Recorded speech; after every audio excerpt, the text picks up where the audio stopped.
Tua segunda-feira tá braba, bebê? Tá braba? Porque a minha tá braba. Eu sou a Joyce Rodrigues do canal Ler Até Amanhecer e hoje eu vou trazer pra vocês um caso onde, mais uma vez, se não fosse por um irmão, se não fosse por uma família, o verdadeiro culpado nunca teria sido descoberto. Então, fica aqui comigo, aproveita, deixa o like de vocês logo agora no começo do vídeo, que é bastante importante. Também verifica a tua inscrição, teu sininho de notificação e me segue. Você sabe onde? No @Joyce Rodrigues Oficial, que por lá eu sempre notifico vocês quando sai vídeo novo e sempre que vocês me marcam na postagem de vocês, eu tenho todo o prazer em repostar. Então agora eu vou chamar a vinheta e a gente já vai entender esse caso que começou lá em 2022 e começou a se desenrolar agora. Então, Penny e Jack, vinheta.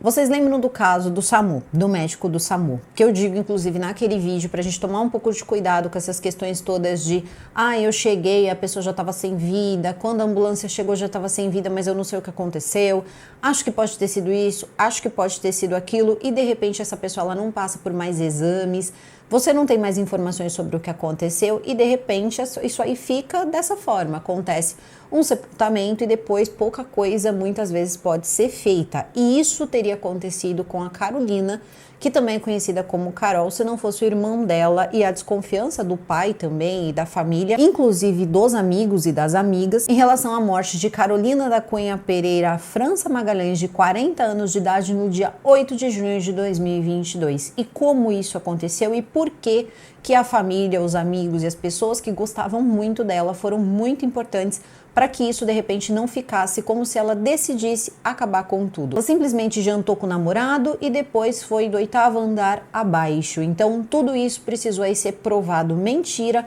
para que de repente agora uma pessoa seja apontado, a pessoa que seria ali o principal suspeito, que era o Raul, ou pelo menos era o que teria que ser, né? Teria que ser ele o principal suspeito, uma vez que ele foi a última pessoa a estar com ela, mas parece que à época as coisas não foram levadas desse jeito. E se hoje nós temos aí câmeras de segurança, imagens de câmeras de segurança, ao que tudo indica, também parece que isso aí foi conseguido através do Demian, que é irmão da Carolina, no dia seguinte. A polícia esteve por lá na noite anterior, quando eles chegam para fazer o resgate da irmã dele. O principal suspeito, a última pessoa a estar com ela, também estava no local. E eles não pediram as câmeras de segurança para poder checar o que poderia ter acontecido. Logo, a versão que o doutor Raul Rodrigues Costa Lages contou para a polícia foi a versão que ficou sendo ali válida, como se ele não tivesse nada a ver com o que tinha acontecido com a Carolina. Ele estava no elevador, segundo o depoimento dele aos PMs ali que estiveram no local, quando ele ouviu um barulho muito forte, como se fosse um baque surdo, e assim ele teve a certeza quando ele chegou no térreo que era a Carolina, a ex-namorada dele, que tinha simplesmente ido do 8º andar abaixo. Em meio a essa situação toda, a gente tem que lembrar uma coisa. Quando a gente falar da Carolina, quando a gente falar da Carol, a gente tem que falar que ela foi, a gente tem que falar no passado, porque existe uma certeza, ela não tá mais aqui. Mas quando falarmos do Raul, nós temos que lembrar do devido processo legal. Isso faz com que o Raul não possa ser chamado de nada. O Raul está sendo acusado, ele é acusado. E muitos de vocês devem estar se perguntando, tá bom, mas aonde você quer chegar com isso? E aí eu vou falar pra vocês onde eu quero chegar com isso, porque nós estamos falando de uma mulher que tinha um passado, muito passado, e também tinha um e-mail que ela teria mandado pra ela mesma 3 meses antes de um porteiro perceber que ela estava estirada no chão e que ela tinha subido com o namorado dela, Raul, e simplesmente esse Raul disse que estava no elevador quando ela caiu então do 8º andar. Só que não foi cair, né, a palavra que eles usaram. Eles disseram que simplesmente ela decidiu que ela não queria mais continuar. Ele disse à polícia nesse momento nem é tão importante depois que esse e-mail então foi encontrado. E nós estamos falando de uma pessoa que manda esse e-mail para si mesma. Então Carolina manda o e-mail para ela contando o que ela estava sentindo naquele momento. Ela manda áudios para os amigos contando o que ela estava sentindo. Isso é muito importante. Se não fosse o e-mail, se não fossem os áudios, diversas outras provas talvez aí tivessem sido descartadas ou simplesmente não desse em nada. Então a gente tem que pensar assim, que nesse caso a família foi muito importante para que conseguissem ali pelo menos dar um desfecho, pelo menos um rumo aí para essa questão e que os filhos dela não cresçam, não terminem de crescer pensando que a mãe simplesmente desistiu da vida, desistiu deles, porque não foi isso que aconteceu.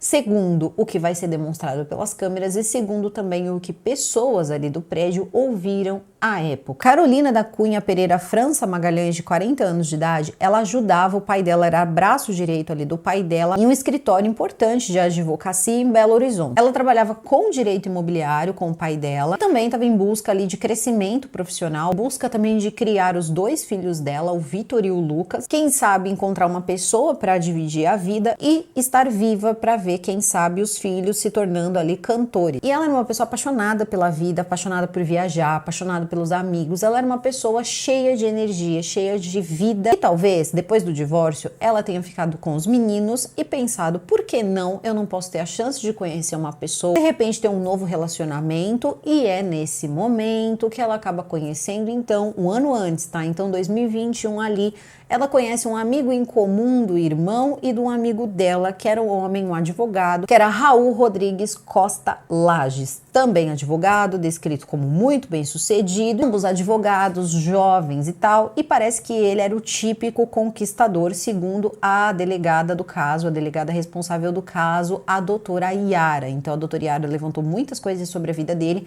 e descobriu que parece que ele gostava aí dessa pinta, tinha essa pinta aí de conquistador. Ele conhece essa mulher jovem com os filhos já praticamente criados e muito bem sucedida, que vinha também, me desculpe agora, a família da Carolina, de uma família também muito bem sucedida, de pessoas que tinham ali talvez boas relações. Carolina era uma menina muito conhecida ali na região e também reconhecida por seus pares, reconhecida por outros advogados. E parece que a família dela era influente e que a família dele também era influente na cidade. Logo, os dois começaram a namorar e aparentemente parece que estava dando tudo certo. Pelo menos era o que todo mundo pensava, era o que a mãe pensava, ela trabalhava bem diretamente com o pai.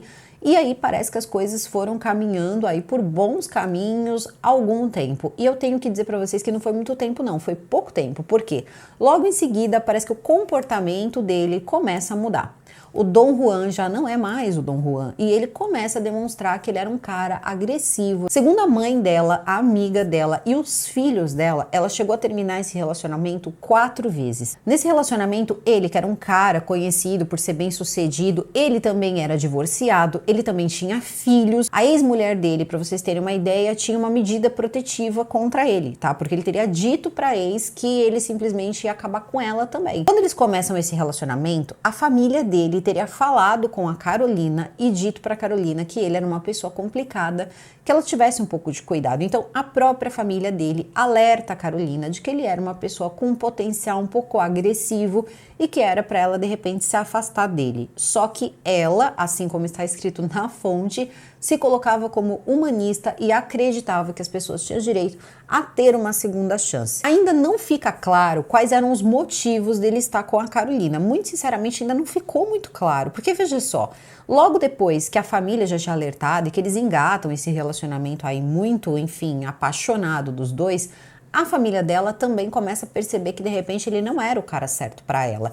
E depois, na primeira briga, a primeira vez em que ele de repente perde as estribeiras, ela teria falado com a mãe dela, que fala com o pai dela. Então, a família já estava sabendo também que as coisas não iam bem. E ela sempre falava para a mãe dela, mãe, eu tento terminar e eu não consigo. E aí que as histórias elas começam a ficar cada vez mais complicadas. Bom, segundo a Carolina, acabava relatando para as amigas e também relatou para a mãe, quando ela tentava terminar com o Raul sempre acabava indo ao extremo. Em alguns momentos ele disse que tinha tomado remédios, ela teve que chamar o SAMU porque ele estaria passando mal, não se sabe se isso é verdade ou não, mas ele teria tomado alguma coisa para tentar assustar ela, lá não terminar com ele. Cada briga ele aumentando um pouco o grau, né, ali. Então, começou com segurar pelo braço, começou com, de repente, dar um empurrão, terminou com as mãos dele no pescoço dela, segundo ela relata para uma amiga dela. É aí que esse tipo de coisa não existe. Ou você ama uma pessoa e quem ama não tem esse tipo de comportamento, ou você não ama. E, sinceramente, parece que ele não amava, não. Veja só.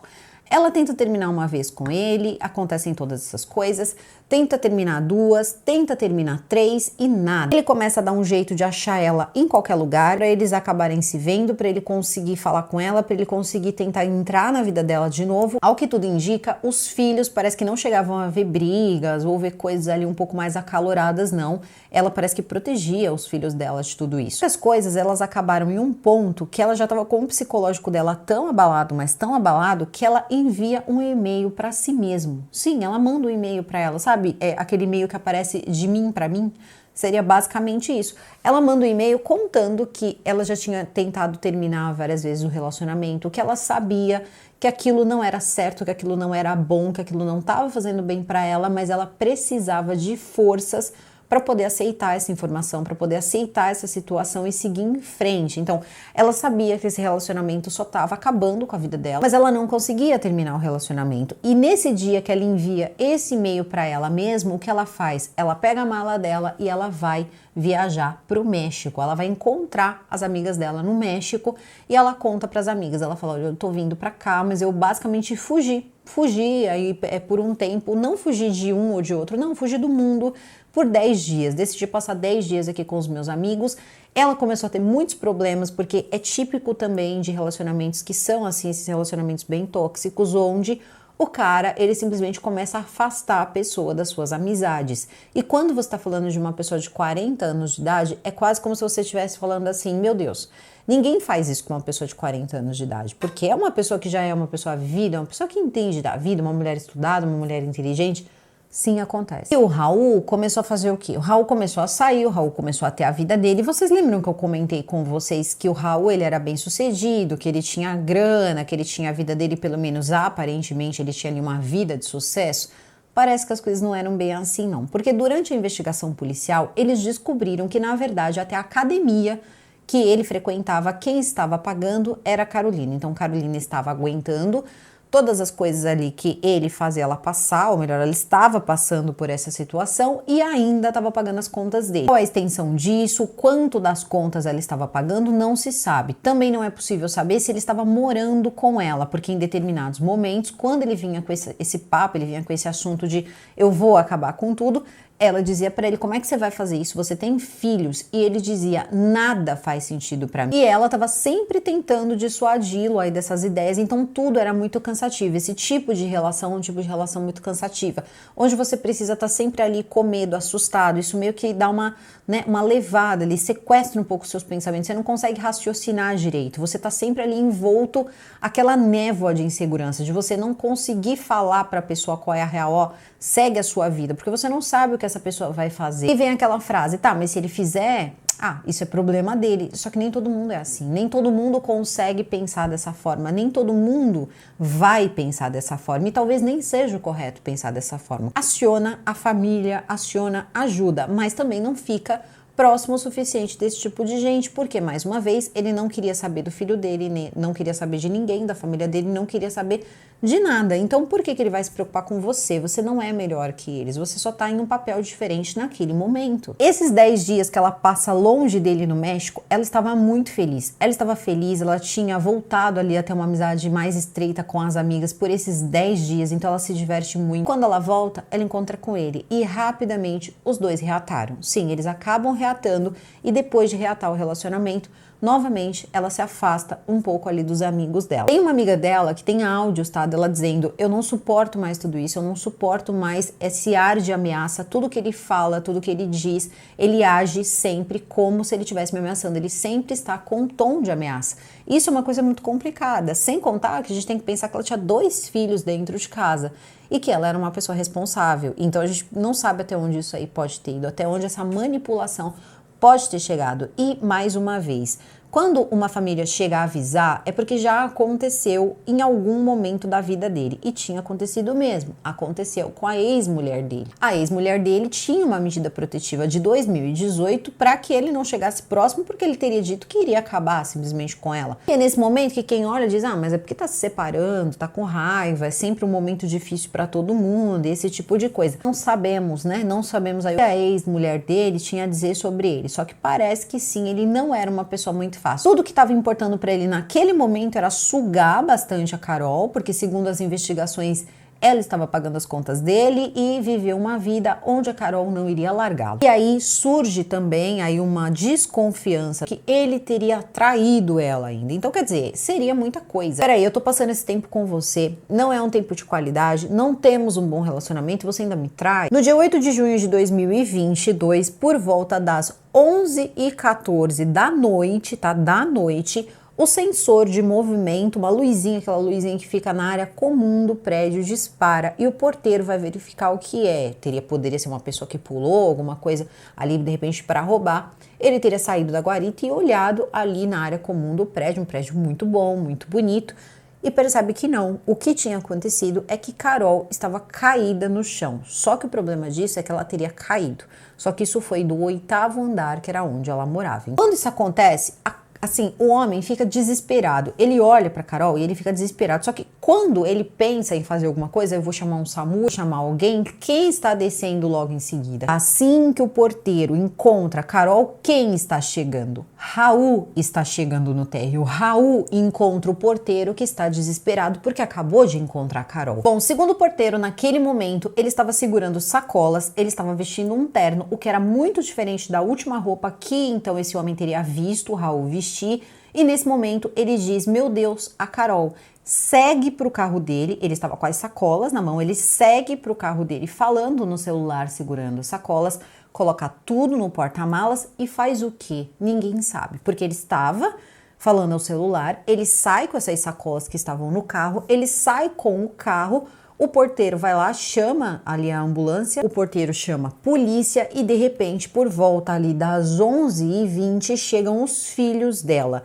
Quando os filhos dela chegam, parece que o Raul tinha voltado. Sim, o Raul, pelo que tudo indica ali, ele teria de duas uma, ou deu uma volta e se arrependeu, ou ele estava indo fazer alguma coisa, fez essa coisa e retornou para o local. Ele teria também ligado para os meninos e dito: olha, sua mãe caiu do 8º andar, sua mãe caiu do 8º andar. E muitos de vocês devem estar se perguntando: e onde estavam os filhos dela? Eles tinham saído às 9h11 para ver um jogo de futebol em um bar, então os dois filhos dela saíram, ela estava sozinha com o Raul. Eles chegaram 7h31 no prédio. Quando eles chegam 7h31 no prédio, segundo depois vai mostrar câmeras de segurança que o Damian conseguiu, que o Dr. Damian conseguiu, o que aconteceu foi o seguinte: pouco tempo depois, a próxima vez que ele aparece seria para buscar comida, então ele teria buscado comida ali por volta de 8h30. Os meninos saem 9h11, onde estaria o pulo do gato? Ele chama o elevador às 11h10, porque o sensor do elevador, a câmera mostra ali chamando, né? O 8º andar chamando o elevador.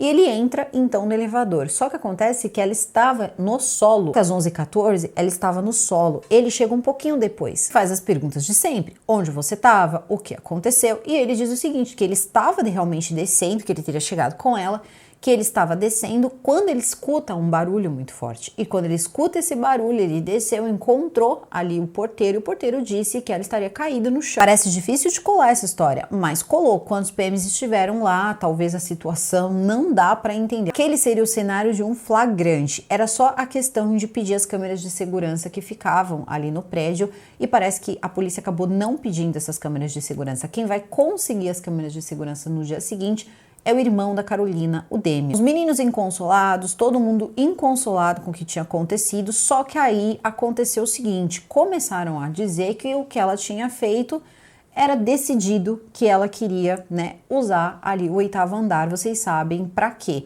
E a família disse: não, peraí, isso aí não é assim, as coisas não foram desse jeito, tem alguma coisa errada. Os meninos, óbvio, devem ter dito: não, minha mãe tava bem, minha mãe tava aqui, tava jantando, tava tudo certo, como é que minha mãe ia fazer uma coisa dessa? E por um bom tempo, essa foi a versão de que ela teria feito isso com a própria vida, que ela teria tomado essa decisão, até que, de repente, elementos novos, eles começam a surgir. Em 2022, até basicamente agora há poucos dias, ele continuou circulando na cidade. Ele circulava na cidade, ele ia em festas, ele cruzava em festas, em baladas, em locais onde os filhos da Carolina estavam, onde ele estava com outras mulheres e eles estavam lá. Os meninos estavam lá olhando para ele. E esses meninos, é claro, sabiam sim qual era a desconfiança da família e desconfiavam também, porque a família já estava lutando para mudar essa questão toda de que ela teria feito isso com a própria vida há muito tempo. Então eles estavam nessa luta, estavam tentando levar elementos à polícia para que eles pudessem então fazer uma denúncia contra esse homem que escapou e escapou bem escapado de um flagrante. Mas só por causa do histórico dele? Não, também pelo histórico dele. Tem a questão das câmeras de segurança e como que elas foram conseguidas. Eu já vou explicar para vocês. Ele teria ligado no dia seguinte para saber em relação a enterro, essa coisa toda, ligou para o pai dela. O pai disse que era para ele se afastar porque ele não queria mais que ele fizesse mal à família dele, porque todo mundo já sabia que tipo de pessoa ele era, como ele tratava a Carolina, e tudo tem um limite também, né? A gente não pode pensar aí que um pai vai ficar ali olhando para a cara de uma pessoa que de repente não tratou bem a sua filha e que ainda existem muitas desconfianças, você não está completamente convencido ali do que aconteceu. Eu não sei qual é a área de atuação do direito que o Damian atua, mas ele foi muito rápido. Ele foi até o prédio no dia seguinte, então isso acontece à noite, mais precisamente ali às 11h14, e logo cedo o que ele faz? Ele pede as imagens da câmera de segurança por precaução. É quando ele descobre que a polícia não tinha pedido essas imagens de câmera de segurança. Foram dessas imagens, a partir das imagens que o Damian consegue, que toda essa cronologia surge. Apenas a cronologia? Não, também tinham testemunhas. As câmeras de segurança, elas também acabaram se tornando uma testemunha. Elas filmaram o que não poderia ter acontecido, e o que não poderia ter acontecido em tempo hábil era simplesmente ela ter feito tudo isso sem ele perceber, a ponto dele só ouvir o barulho no elevador descendo do 8º andar ao térreo. E quando ele chega no térreo, ela já está lá, caída no térreo, porque ela teria caído minutos antes. E a desculpa poderia ser muitas, porque como ele chega com uma roupa e ele sai de terno, ele sai arrumado, poderia dizer, mas eu tava tomando banho, não vi. Aí as coisas começam a se complicar, mas se complicar muito mais. Só que aí o período é muito longo, então eu acho que teve um momento que a família pensou, isso não vai pra frente. Isso não vai pra frente. Então a persistência foi muito longa. E quando vocês pensam assim, nossa, mas como isso aí foi tão apertado, ninguém percebeu nada, realmente é bem estranho, mas aconteceu. Segundo a polícia, em relação ao que o Damian fala das câmeras e tudo mais, eles dizem que todas as coisas que foram recolhidas e que eram suspeitas foram mandadas para a Polícia Civil tocar uma investigação. Então, basicamente ali vai ser aquele famoso jogando de um canto para outro. Só que a delegada Yara, ela continua investigando. Ela continua investigando e ela mostra não apenas o perfil, o jeito, a forma de viver, a forma com que o Raul tratava a Carolina, como também ela vai investigar outras coisas. Ela vai saber, por exemplo, que a grade de segurança, a grade, gente, sabe grade de criança, igual do caso Nardoni? Pois bem, igual do caso Nardoni. Teve um corte numa grade de segurança do apartamento, que foi por onde ela caiu, então ela teria cortado a grade, porque o apartamento tinha grade, com uma tesoura. E essa tesoura foi guardada posterior ao corte, um corte bem perfeito, que só daria para passar uma pessoa desacordada. Se ela tivesse feito o impulso de se projetar para fora, não daria. Tá, o espaço não daria, teria feito algum tipo de machucado no corpo dela, coisa que não existia. Então ela foi colocada fora, colocada desacordada ou colocada já sem vida. E aí as coisas ficam ainda mais complicadas, porque como tudo isso foi feito e ele não percebeu, ele estaria no prédio com ela, pelo menos no apartamento com ela ele estaria, então já começa a ficar mais difícil. Vai ficar ainda mais difícil, porque parece que aconteceu alguma cena que envolveu sangue.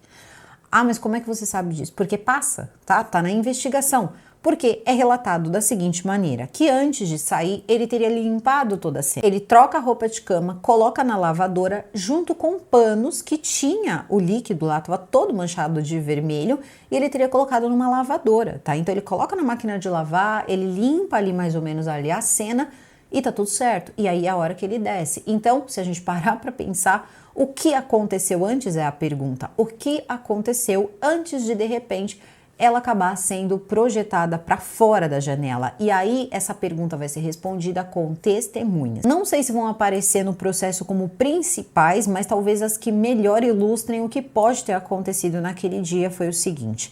De acordo com as câmeras que o Damian conseguiu, que mostra o casal entrando no elevador, chegando no prédio 7h31, depois ele desce para pegar a comida, depois ele sobe, depois saem os meninos, e depois que saem os meninos, só passa ele descendo, aí as coisas começam a ficar um pouco complicadas. Segundo uma senhora, antes do que tinha acontecido, ela tinha escutado 2 fortes barulhos, muito fortes, e ela disse que um deles parecia até mesmo um estrondo, e ela ficou muito assustada, ela já estava deitada, ela falou que ela levantou porque ela ficou um pouco assustada com o barulho.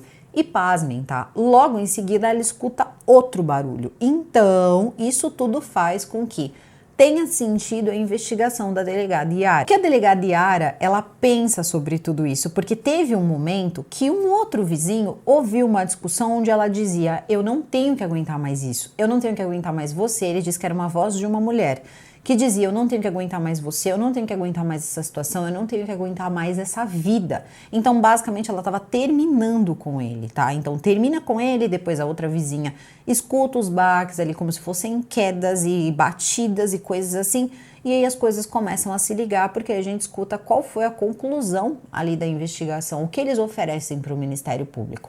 Segundo a doutora Yara, que foi a delegada do caso, ela disse o seguinte: o que eles querem e não conseguem, ela gostaria muito de saber, mas não vai ser possível, é saber se ela esteve no chão, do 8º andar ao chão, com vida ou sem vida, porque isso pode ter acontecido no apartamento. Isso pode ter sido uma briga, ela pode ter caído de mau jeito, ou até mesmo ele pode ter batido a cabeça dela. Não dá para saber direito o que aconteceu dentro daquele apartamento, a menos que ele conte, e ele vai contar a versão dele. Mas o que se sabe ali depois que eles fizeram ali todos os exames, porque a delegada está falando com muita certeza, então obviamente deve ter algum laudo, deve ter alguma coisa relacionada a isso, é o seguinte: ele bateu a cabeça dela, porque ela estava ali com marcas, com sinais de que teria batido a cabeça. E a questão toda de ter projetado a Carolina pela janela pode ser por 2 motivos. Primeiro, ela pode ter desmaiado, baque, que explicaria por que a vizinha ouviu 2 baques. O primeiro teria sido da cabeça dela, e isso pode ter acontecido da seguinte forma: bateu ali, talvez de mau jeito, e a pessoa acabou perdendo a vida. Quando ele viu que a situação ia ficar ruim,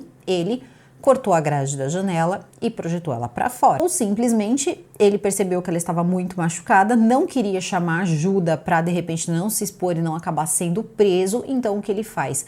Colocando ela, projetando ela do 8º andar ao solo, eu vou conseguir deixar com que qualquer marca que acabe se camuflando. Mais ou menos aí o pensamento em relação ao caso da Isabela Nardoni, onde se pensa que caindo de uma janela você vai conseguir ocultar tudo, e as coisas não funcionam desse jeito. Tem coisa que dá para perceber quando foi, que situação foi, a forma com que cai, se é compatível, se não é compatível. Desculpa eu falar, tá, em relação ao caso da Isabela, é porque se a gente parar para pensar, tinha uma grade de segurança, a tesoura, a forma, só que ele fez isso de um outro jeito. A grade estava muito bem cortada, tá? Muito bem cortada.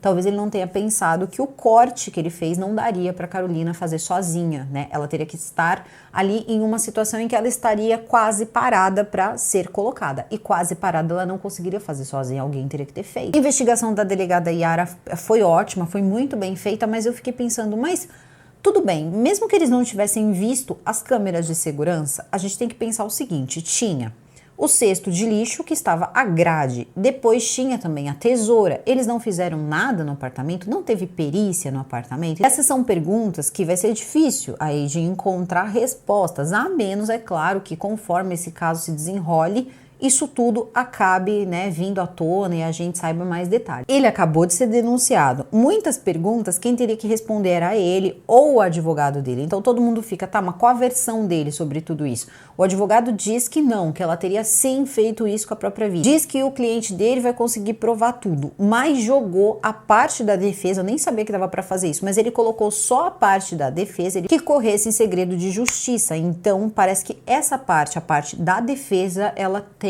ali a obrigação de permanecer calada e qualquer coisa que possa ali envolver a defesa dele. E a gente ainda tem que tentar se perguntar como que ele conseguiu se livrar desse flagrante. Eu tenho certeza que a família se pergunta todo dia como ele escapou desse flagrante. E saindo do flagrante, para você colocar uma pessoa presa é um pouco difícil. Se fosse alguém como eu, como você, talvez aí, né, rapidamente isso aí tivesse sido resolvido de outra forma. Mas não, parece que ele era um cara influente e a gente não sabe até onde essa influência pode chegar. Estou dizendo que ele usou a influência dele para sair dessa? Não estou dizendo isso. Estou dizendo que com uma pessoa muito esperta, um pequeno vacilo é o suficiente, porque um vacilo de mais do que o tempo correspondente ao flagrante já fica bem mais difícil para você colocar um advogado influente na cadeia. Então é sobre isso também que nós estamos falando. É como, por exemplo, a gente pensar que um médico do SAMU vai induzir outro médico do SAMU a dizer que aquela pessoa que ele não viu ter nenhum tipo de ataque cardíaco, vai ter um ataque cardíaco. E a gente viu isso acontecer. Então a gente não sabe até onde vai, né, o poder de persuasão dele. E normalmente as pessoas são muito persuasivas. Só que aí você cai também naquela em que toda essa história aconteceu com a filha de um homem que é um advogado, que deve ter visto isso só toda a vida dele, ou quase isso. O irmão também, e várias pessoas que eram amigas dela também eram advogadas. Então, alguém deve ser bem especialista aí no caso, alguém deve entender bastante disso e saber que tinha mais ali do que elementos o suficiente para manter o Raul preso. Só que o Raul não ficou preso, o Raul ficou solto, andando por aí, encontrando a família da Carol, sendo totalmente frio. Até o próprio porteiro fala como ele foi frio. Você não quer ser essa pessoa, você não quer ser esse porteiro que vê uma situação dessa acontecer, que você vê os filhos dessa pessoa chegando. Isso aí deve ser uma coisa assim que não dá para você esquecer, porque você nessa situação você tem que ainda agir, você tem que chamar um SAMU, você tem que correr, você tem até mesmo que falar com a polícia. Nessa hora, talvez aí o porteiro tenha conversado mais tempo com a polícia que ele. Segundo ali o depoimento que ele dá à polícia, ele teria dito então que ele ouviu ela cair, mas ele estava então no elevador, coisa que já pode ser desmentida porque tem as câmeras de segurança, e também tem toda a questão em que ele na verdade tentava terminar com ela e ela era uma pessoa que não deixava ele terminar com ela.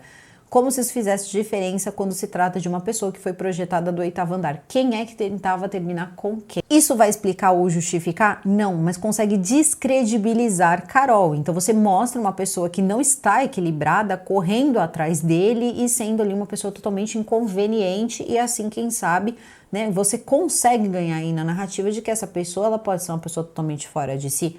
Não sei, apenas uma conjectura. Afinal de contas, ele também não fala. Eu acredito que essa seja uma pergunta que muitos se façam, né? Por quê? Então, o que será que acontece ali? O que será que aconteceu ali? Se tudo aconteceu dessa forma, por que não contar isso para a polícia? Mas contar de um jeito correto. O que aconteceu? O que vocês jantaram? O que aconteceu para as coisas chegarem nesse ponto? Ele está sendo acusado de homicídio triplamente qualificado. Isso significa que ele vai passar por um júri popular, e quando ele passar por um júri popular, por mais que se pense que não, que você vai passar por um júri popular e que você, sendo uma pessoa que não é conhecida, que você não vai mostrar o rosto desse homem, pouco aparece na mídia. Não tem quase foto desse cara na mídia. Acredito que a família talvez esteja aí, ajudando ele em alguma coisa? Não, talvez não. Mas a questão é a seguinte: será que essas outras pessoas não podem ter o mesmo destino? Então a gente tá falando de uma pessoa muito nervosa, uma pessoa que de repente sai do sério com muita facilidade. Não sabemos se foi ele que tirou ou não. Isso aí tem que passar pelo devido processo legal. Ele ainda não foi julgado. Até isso acontecer, ele é apenas o réu. Então agora é aguardar, mas a defesa dele provavelmente não vai falar. O que se aguarda agora são duas coisas. A primeira, que ele seja preso. Né, que ele seja preso, porém não sei se isso vai acontecer, porque até o momento ele aguardou todo esse tempo, a investigação, ele nunca foi preso, tá? Ele sempre esteve em liberdade. Todos os lugares, ainda abri agora há pouco para ver, eu não consegui encontrar nada a respeito de prisão dele, porque o Fantástico faz uma matéria onde traz essa versão toda da família dela, onde traz essa questão toda de como foram encontradas as provas, e traz também a questão do e-mail que eles conseguem recuperar, que ela teria enviado para ela mesma, onde ela mostra qual era o nível, qual era o grau de manipulação,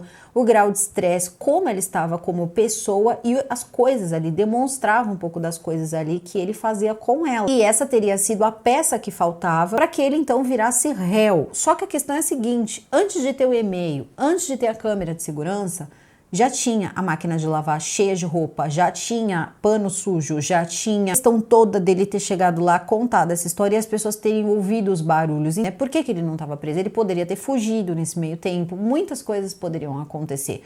Não fugiu? Não fugiu, porque talvez depois de 2 anos ele pensasse: se não aconteceu nada até agora, não vai mais acontecer. Aconteceu em 2022, a gente está no final de 2024. E depois de uma família lutar, onde deu para fazer com que esse caso tivesse ali um desfecho pelo menos correto, pelo menos saísse essa questão toda de que essa moça, que Carolina, teria feito isso com a própria vida. Isso é uma coisa muito pesada para os filhos, por exemplo, carregar. Ele realmente fez o que ele fez com a Carolina e ele fica solto? Ele pode fazer isso com outra pessoa? Pode. E também aquela questão da impunidade.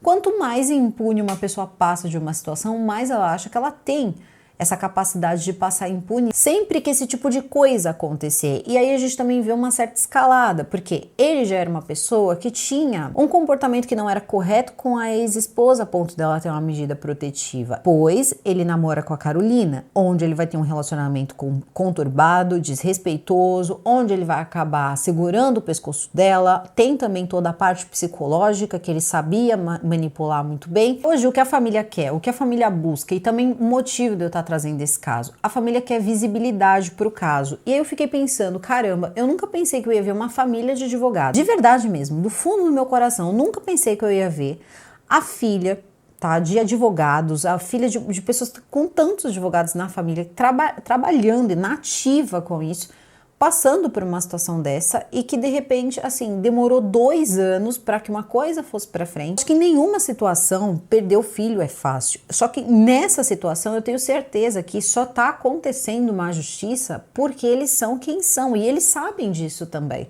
Se eles não tivessem tido condições, sabedoria também, aquela questão toda de, não, peraí, eu preciso pedir a câmera, porque isso aqui vai ser importante, por que a polícia não pediu isso? Já um pensamento direcionado, então eles tinham uma certa base, e assim eles vão conseguir fazer justiça pela filha deles, e é o que eu desejo para eles. E nessa hora não tem como não pensar que se eles não fossem essas pessoas, se eles não fossem pessoas que têm muito conhecimento, pessoas que sabiam o que estavam fazendo, pessoas que sabiam como começar a fazer alguma coisa, eles conseguiriam chegar a algum desfecho competindo, vamos colocar dessa forma, porque a impressão que dá é que aconteceu uma competição, como se fosse assim, vamos ver quem é mais importante, vamos ver quem é mais influente entre o Raul e a família da Carolina. A família da Carolina legitimamente, porque estava defendendo, está buscando ali a verdade para a filha deles. Mas no caso do Raul, se condenado, ele estaria o quê? Usando esse tempo todo e vendo, de repente, uma certa, vamos usar a palavra lentidão, né? Dessa questão toda da investigação, mas ao mesmo tempo ele estava lucrando com isso, porque enquanto eles estavam ali de forma lenta levando as coisas, ele estava vivendo a vida dele tranquilamente, solto, curtindo pra caramba, inclusive encontrando com os filhos dela em festas e baladas. E aí eu paro e penso, por que em diversos lugares estão colocando que o que teria sido a prova, né, que teria a prova definitiva, que teria colocado ele na situação em que ele está respondendo, então por ter tirado a vida de Carolina e de forma ali triplamente qualificada, esse meio teria, por que esse meio foi tão diferencial? Eu não acho que foi tão diferencial, eu acho que tinham provas demais. E quando a família chega com o e-mail, não tem mais o que fazer. E tinha muita prova, tinha muita coisa ali. Então, para a delegada ter colocado uma pessoa, vamos colocar aí, influente, que conseguiu se safar por todo esse tempo de pelo menos ser investigado. Investigada a ponto de ter o computador dele, o computador dela e várias coisas ali, porque ele foi a última pessoa que esteve com ela. A última pessoa que está com alguém que de repente usa a janela do 8º andar é muito importante. E ele, como advogado, sabe disso. Então, é uma situação complicada. E eu não sei porque eles precisaram vir a público e fazer uma movimentação tão grande para que acontecesse um julgamento, para que aconteça um julgamento. Porque até o momento, o julgamento dele não foi marcado. E em nenhum lugar também eu consegui encontrar se ele está preso. Tudo indica que não, que ele vai aguardar até o dia do julgamento dele em liberdade. E eu fiquei um pouco assim pensativa quando eu vi um familiar dela dizer que ele espera apenas que aconteça um julgamento e que seja um julgamento imparcial. E é nessa hora que eu fiquei pensando, mas por que pedir isso? Se tem tantas provas, e tem, tá? Se essas provas elas são colocadas ali, a gente sabe que esse tipo de caso ele se desmonta, se desmantela e tem diversas coisas que acontecem em um julgamento, mas ainda assim são muitas provas ali que mostram, inclusive, o perfil dele como pessoa, o histórico dele e um mundo de coisas. Então, é nessa hora que a gente se pergunta, meu Deus, até essa questão toda dos filhos não estarem no apartamento, é só eu ou parece que a coisa toda foi organizada, né? Ela se organizou, não quis fazer na frente dos filhos, ou organizaram para ela, não foi na frente dos filhos. É muito complicado. Então, a câmera de segurança mostra, pelo menos certinho, uma cronologia. Depois teve a questão do e-mail. Segundo o que foi contado, isso foi o diferencial. Eu só não entendi porque isso foi o diferencial. sendo que tinham outras provas. Se você estiver passando por uma situação dessa, não precisa sentir vergonha. Não precisa sentir vergonha de dizer para as pessoas que ele está fazendo você pagar as contas dele, que ele está abusando da sua boa vontade, vamos falar dessa forma porque aqui a gente é bem educado. Então você não precisa sentir vergonha. O que você tem que pensar é em se proteger. Ele não está fazendo tudo isso porque ele acha que você vale a pena ou porque ele quer ficar com você. Não, é porque de alguma forma ele está tendo um benefício com isso. Ele está tendo um benefício que seja financeiro, ou que ele esteja em uma situação que é confortável para ele, ou que ele esteja conseguindo alguma coisa que dá prazer a ele. Essa situação ela não é boa para você. E assim, eu acho que não precisa esperar até as últimas consequências. Não é necessário chegar a esse ponto. Então, tem pessoas que vivem, ela viveu isso por 1 ano. Tem pessoas que vivem muitos e muitos e muitos anos e não conseguem se desvencilhar. Ela vai na porta do trabalho, na porta da faculdade, vai lá e faz escândalo e eu te amo. Que parece que ele tá fazendo tudo isso por você, mas não, ele tá fazendo por ele e somente por ele. E se um dia acontecer alguma coisa com você, tendo sido ele o causador ou não, no dia seguinte ele tá vivendo a vida. Vivendo a vida. Esse homem, ele fez tudo isso, ele queria fazer, ele queria acontecer, nada era importante, nem o filho, ninguém. Só que depois do que aconteceu com ela, ele foi viver a vida. Rapidinho, foi viver a vida, foi sair com pessoas, tem foto embalada, então a vida continuou. E é assim que tem que ser, não é mesmo? Só que continua rápido demais para quem simplesmente estava achando que era um amor que valeria, porque nenhum amor vale a sua vida. Se você está numa situação em que você está enxergando esses sinais, você já se prepara, faz uma rede de apoio. Esse e-mail é uma forma dela falar. Ninguém parou para pensar que ela deixou o depoimento dela. Ela deixou o depoimento do que acontecia com a vida dela em um e-mail. Se a família não tivesse encontrado, talvez nunca tivesse sido encontrado. Mesmo que a gente pense, sei lá, poderia, olhar o computador, investigar as coisas. Não foi investigado o celular, não foi investigado o computador. Talvez não tivesse aí necessidade ou não é praxe da polícia. É estranho. Mas aconteceu e provavelmente alguém vai dizer que isso é muito normal. E até pode ser. Talvez ela tenha pensado, bom, eu deixando isso aqui, se acontecer alguma coisa comigo, vão encontrar isso aqui e vão entender. O problema é que se não fosse a família dela, ninguém nunca teria encontrado. Agora, quem vai decidir se foi ele ou não, serão os jurados no dia do julgamento deles, que eu tenho certeza que eu vou acabar sabendo lá pela página Justiça por Carol. Eu vou ficando por aqui, o vídeo fica por aqui. Eu desejo a todos vocês uma excelente semana. Super beijo e até o próximo vídeo. Fui!